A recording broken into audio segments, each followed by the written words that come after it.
आप सभी का हमारे YouTube चैनल पे बहुत बहुत स्वागत है।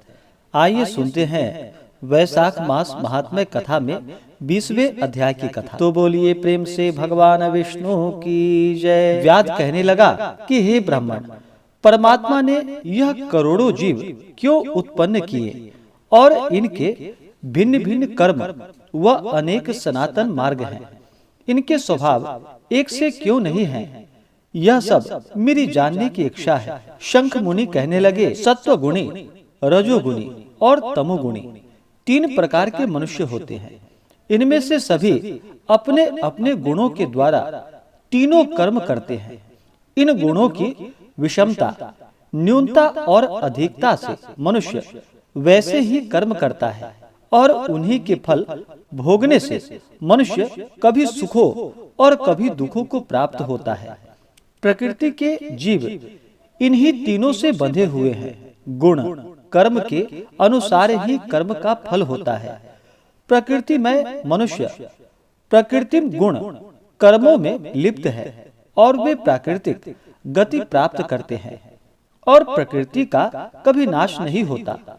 तमोगुणी पुरुष सदैव निष्ठुर, निर्दयी और सबसे ईर्ष्या रखने के कारण सदा दुखी रहते हैं और राक्षसों से लेकर पिशाचों तक सब तामसी गति को प्राप्त होते हैं।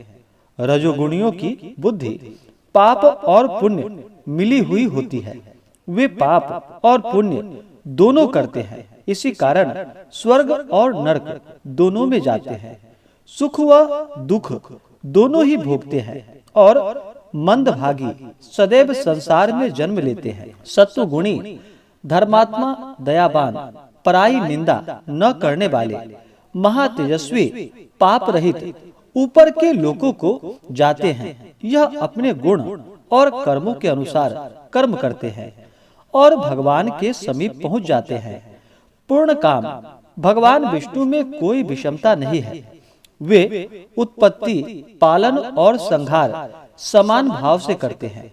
समस्त जीव अपने अपने कर्मों के अनुसार फल भोगते हैं।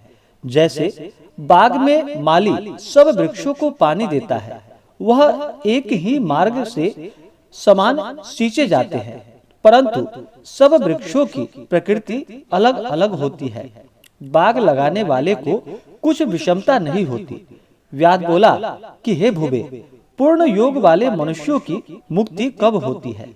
सृष्टि काल की स्थिति तथा संहार काल की मर्यादा कितनी है? शास्त्र किसे कहते हैं?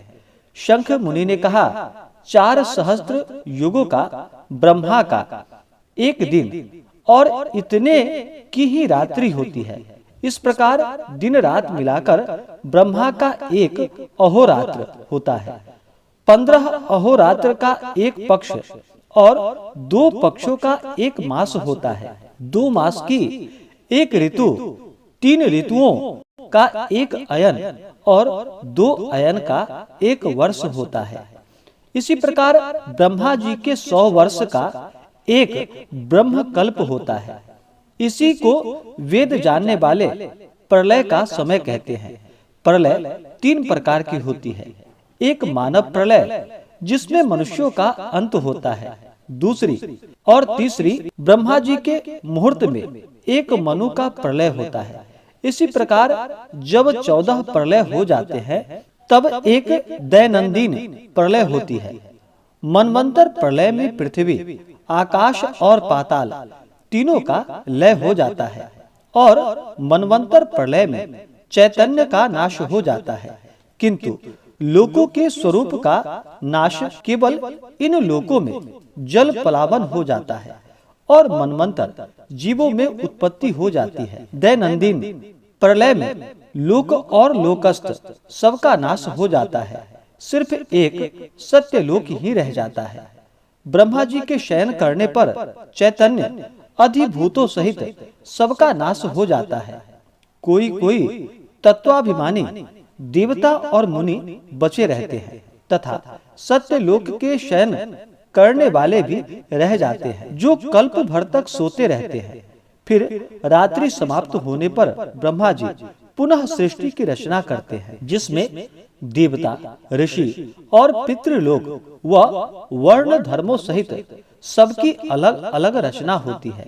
भगवान विष्णु नियम पूर्वक 10 अवतार धारण करते हैं और अन्य देवता ऋषि कल्प के पश्चात ब्रह्मा जी के द्वारा फिर सो जाते हैं। जो ब्रह्मा जी के साथ ही मुक्ति पाने वाले हैं, वे सब ब्रह्मलोक में निवास करते हैं तथा जो सिद्धि प्राप्त राजा, साधु और सिद्धि ब्रह्मलोक में रहने वाले हैं, वे सत्यलोक में ही रहते हैं, यहाँ नहीं आते तथा जो उस राशि पर जाने वाले उसी नाम से जुति तथा रीति में स्थित हैं, वे फिर जाते हैं। अपने अपने कर्म करता अपने अपने गोत्रों में जन्म लेते हैं। जब कलयुग समाप्त हो जाता है और सब दैत्यों का नाश हो जाता है, तब वे भी कलयुग सहित अपनी गति को प्राप्त होता है। वे अपने कर्मानुसार वैसे कर्म करने वाले होते हैं। शंख मुनि ने कहा कि हे व्याध, अब तेरे सामने सृष्टि काल और मुक्ति काल का वर्णन करता हूँ। भगवान का एक निमेष आंख झपकना ब्रह्मा जी के एक कल्प के बराबर होता है। उतना ही समय पलक का खुलना निमेष के अंत में उन्हें अपने कुछिष्ट लोकों की रचना की इच्छा होती है। तब सब लोकों और सब जीवों समूहों को अपने उदर में रखते हैं, जिसमें से कितने ही सृजन योग्य, कितने ही मुक्त और कितने ही ऐसे होते हैं जिनका लिंग देह छूट जाता है। वे सुप्त हैं, वे संसार में स्थित हैं और वे ही सब संसार में तमोगुण संबंध मुक्त होते हैं। कुछ ऐसे भी होते हैं जो पूर्व कल्प में विधि पूर्वक लिंग भग को प्राप्त हुए, मानव पर्यंत जीव कोश जीवन मुक्त और मुक्तिगामी, जो पूर्व कल्प में विमुख हो ब्रह्मा जी से लेकर मनुष्य तक विष्णु की कुक्षिगत होकर भी ध्यानावस्थित रहते हैं। उनमेष के प्रथम भाग में चतुर व्यूहात्मक विभु बहुगुण होकर व्यूह में स्थित वासुदेव ब्रह्मा को सायुज्य मुक्ति देते हैं।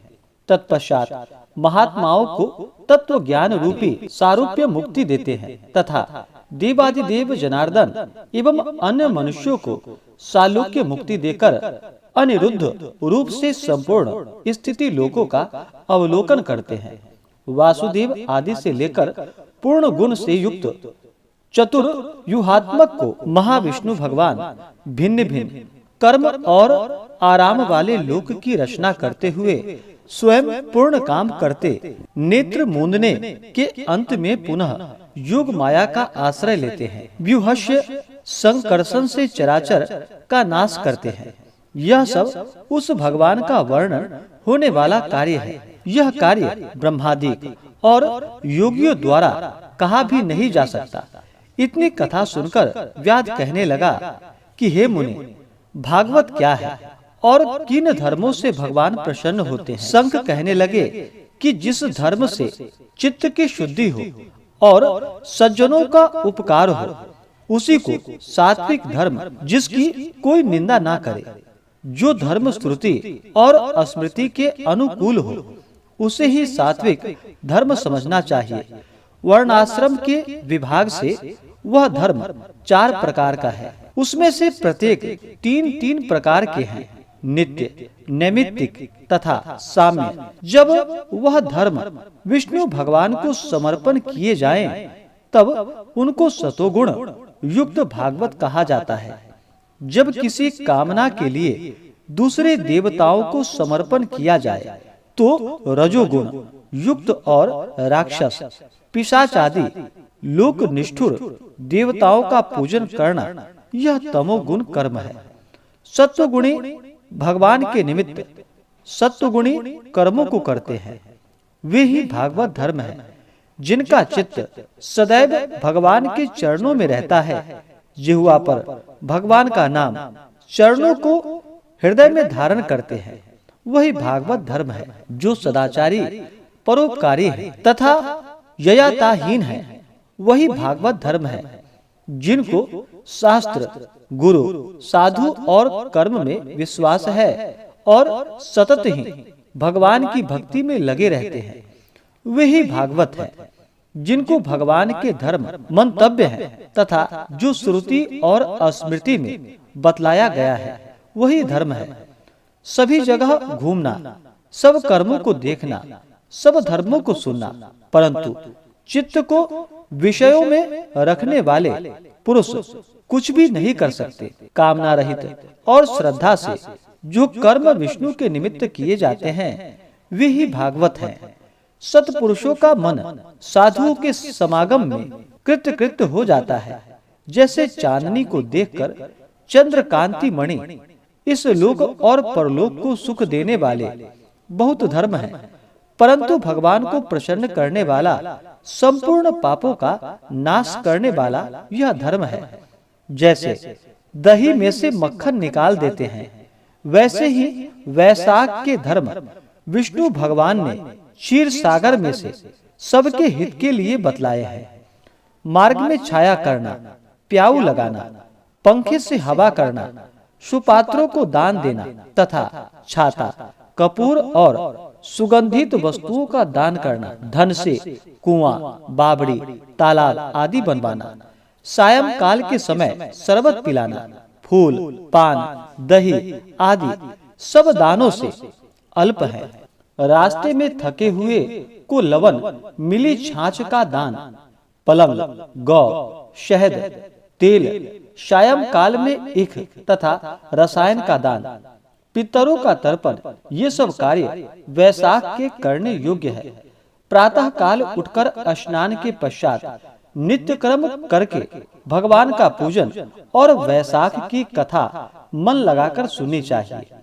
तेल का उबटन, कांसे के पात्र में भोजन तथा निषिद्ध कर्म एवं व्यर्थ वाद विवाद नहीं करनी चाहिए। घिया, गाजर, लहसुन, कांजी, फूट, कलिंदा, सहजना, चौलाई, कुल्फी, मसूर, बैगन, मूली, गुलर, बेलफल, लिहसोज का सेवन वैशाख मास में नहीं करनी चाहिए। यदि इनमें से एक किसी भी चीज का सेवन करे तो चांडाल योनि में जाता है, फिर 100 वर्ष तक पशु योनि में जाता है। भगवान की प्रसन्नता के लिए व्रत करने के पश्चात भगवान की मूर्ति बनवाकर वस्त्रों सहित ब्राह्मणों को देवे।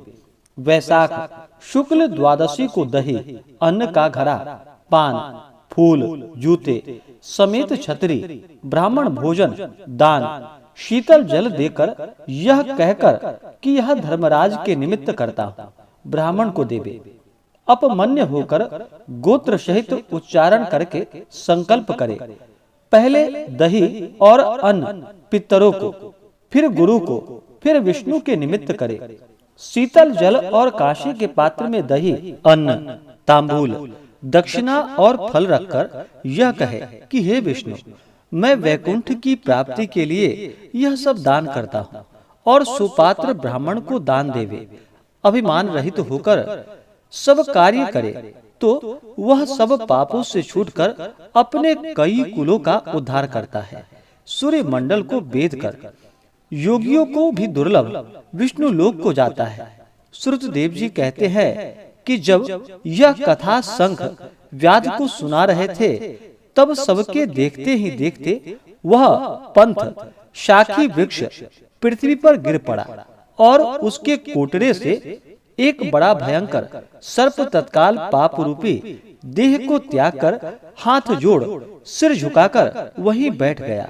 इस प्रकार से श्री स्कंद पुराणीय वैशाख महात्म्य में नारद एवं अम्बरीश के संवाद में भागवत धर्म कथन नामक 20वां अध्याय पूर्ण हुआ।